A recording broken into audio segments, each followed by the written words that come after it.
देखो किसी भी चीज की हद होती है, कोई लिमिट होती है, लेकिन इस मामले में ब्रांड्स ने भाई हद पार कर दी। किस बारे में बात कर रहा हूं मैं? बात कर रहा हूं मैं कर्व डिस्प्ले के बारे में। आजकल तुम जितने भी स्मार्टफोन लॉन्च हो रहे देख रहे हो ना, खास करके बजट रेंज या फिर मिड रेंज के, उनमें से 3 में से 2 स्मार्टफोन तो कर्व डिस्प्ले के साथ आते हैं। कभी कभी तो तीनों के तीनों ही कर्व डिस्प्ले के साथ आते हैं। हमारे यहाँ ऐसा ही होता है। मतलब एक टाइम ऐसा था कि भाई हम बोलते थे कि भाई जो सैमसंग का कर्व डिस्प्ले ना, वैसा कर्व डिस्प्ले हमें बजट मिड रेंज में कब देखने को मिलेगा। भाई देखो, एक तो गरीब होते हैं मेरे जैसे कुछ लोग जो अफोर्ड नहीं कर पाते फ्लैगशिप फोन, तो वो ऐसा ही सपना देखते हैं। लेकिन हमें क्या पता था भाई, वही सपना हमारे जिंदगी का सबसे बड़ा नाइटमेयर बन जाएगा।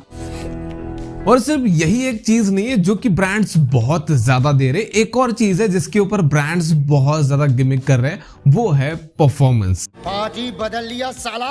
देखो मैं ये नहीं कह रहा कि ये बुरी बात है कि फोन में तुम्हें अच्छी परफॉर्मेंस मिल रही है, जो कि बहुत अच्छी बात है, लेकिन उस परफॉर्मेंस की वजह से जो बाकी चीजें इग्नोर हो रही है, उसके ऊपर हम एक और वीडियो में बात कर सकते हैं। तो वो तो इग्नोर हो रही है, लेकिन आयरनी देखो इन लोगों की। देखो हमें पता है, उनको भी पता है कि कर्व डिस्प्ले के साथ गेमिंग अच्छी हो नहीं सकती, लेकिन ये कॉम्बिनेशन पता है तुम्हें कैसा देंगे?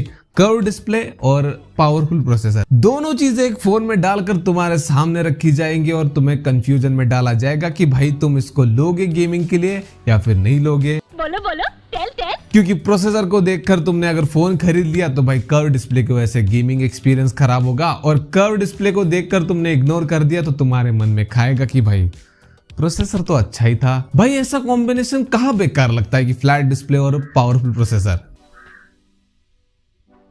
तुझे गाली देने का मन कर रहा है मुझे? बिल्कुल नहीं। मैं जानता हूँ अंदर ही अंदर मुझे कुछ बोलना चाहता है तू। देखो कोई चीज होती है जो कि मार्केट में बहुत कम अवेलेबल होती है या फिर वो महंगी होती है, जिसके वजह से ज्यादा लोग उसको अफोर्ड नहीं कर सकते, तो वो कुछ लोगों के लिए स्टेटस सिंबल बन जाती है। जैसे आईफोन्स को माना जाता है। ये क्या सुन रहा हूँ मैं? आईफोन लोगों को पता है ओवर प्राइस होते हैं, लेकिन लोग उसके ऊपर बात कितनी भी कर ले, एप्पल को घंटा फर्क नहीं पड़ता, वो महंगाई बेचते, हर साल महंगा करते जाते हैं, और जो लोग नहीं खरीद पाते वो दूसरों के हाथ में आईफोन को देखकर उनका अटेंशन उसकी तरफ चला जाता है। अब ऐसी सेम चीज बहुत साल पहले हुई थी कर्व डिस्प्ले को लेकर के, लोगों का अटेंशन जाता था, लेकिन आजकल भाई इतना कॉमन हो चुका है कि मेरे साइड में अगर 2 बंदे बैठे तो 100% श्योर है कि उसमें से एक के पास ऐसा फोन होगा जिसमें कर्व डिस्प्ले होगा ही होगा। अब कुछ लोग ये भी बोल के डिबेट कर सकते हैं कि भाई कर्व डिस्प्ले का व्यूइंग एक्सपीरियंस बहुत बढ़िया होता है, कंटेंट देखने में मजा आता है। हाँ आता है, लेकिन उसके लिए हर फोन में कर्व डिस्प्ले डालना ये कहाँ का सेंस बनाता है? देखो अगर तुम 10-12 हजार का फोन खरीद रहे तो इन चीजों से तुम थोड़ा सा दूर हो, लेकिन वो दिन भी दूर नहीं कि यहाँ पर भी उस चीज को चेप देंगे। हाँ, लेकिन लोग शुरुआत में यहाँ पर भी पसंद करेंगे और बाद में हेट करेंगे। पड़ोस में थोड़ा सा काम चल रहा है कारपेंटर का, तो अगर नॉइज आए तो माफ कर देना। मैंने बहुत टाइम लगाया इसमें कि बंद करेंगे फिर स्टार्ट करूंगा वीडियो, लेकिन उनका तो काम बंद हो नहीं रहा, तो मैंने सोचा कि अपना स्टार्ट कर देते हैं। ये ले पहला, ये ले दूसरा।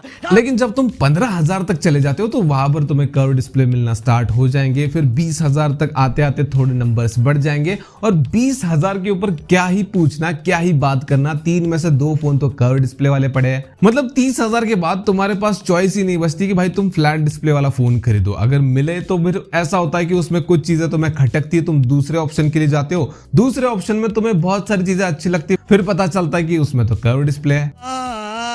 मैं ये नहीं कह रहा कि कर्व डिस्प्ले बेकार है, कर्व डिस्प्ले बहुत अच्छे है, लेकिन एक ही चीज बहुत ज्यादा मिलने लग जाए तो भाई उसकी वैल्यू बहुत कम हो जाती है और लोग परेशान हो जाते हैं। एक छोटा बच्चा चॉकलेट को देखकर रोता है तो इसका मतलब ये नहीं कि तुम उसको ब्रेकफास्ट, लंच और डिनर, उसके अलावा टाइम पास के लिए भी बस चॉकलेट ही खिलाओगे, वो खुद परेशान होके भाग जाएगा। ये हाल हो रखा है आजकल के कर्व डिस्प्ले का। अब गेमर्स तो इससे परेशान थे, लेकिन मैं देख रहा हूँ कि नॉर्मल लोग भी इससे बहुत ज्यादा परेशान हो रहे हैं। देखो मैं पर्सनली कर्व डिस्प्ले को पसंद करता हूँ, लेकिन ये इतना हो चुका है आजकल कि मैं भी उससे थोड़ी नफरत करने लगा हूँ। ऊपर से भाई इसको फ्लैट डिस्प्ले से कंपेयर करोगे तो डिसएडवांटेजेस भी है, जैसे कि भाई इसका टेम्पर्ड ग्लास नहीं मिलता, एक्सीडेंटल टच का इशू रहता है, जिसके ऊपर इस सॉफ्टवेयर बेस्ड सॉल्यूशन लेकर आए थे, लेकिन भाई इसको अपनी गर्लफ्रेंड से भी ज्यादा संभाल के रखना पड़ता है।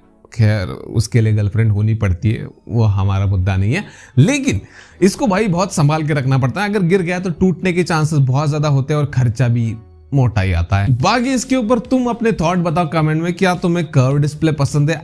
आने दो भाई, हमें बहुत पसंद आ रहे हैं, या फिर तुम उस कैटेगरी में आते हो कि भाई कर्व डिस्प्ले तो ठीक है, लेकिन फ्लैट डिस्प्ले आजकल गायब हो रहा है, वो नहीं होना चाहिए। फ्लैट डिस्प्ले के साथ फोन आने चाहिए। बता देना और वीडियो पसंद है तो वीडियो को लाइक कर देना, चैनल को सब्सक्राइब कर देना। मिलते हैं नेक्स्ट वाले वीडियो में।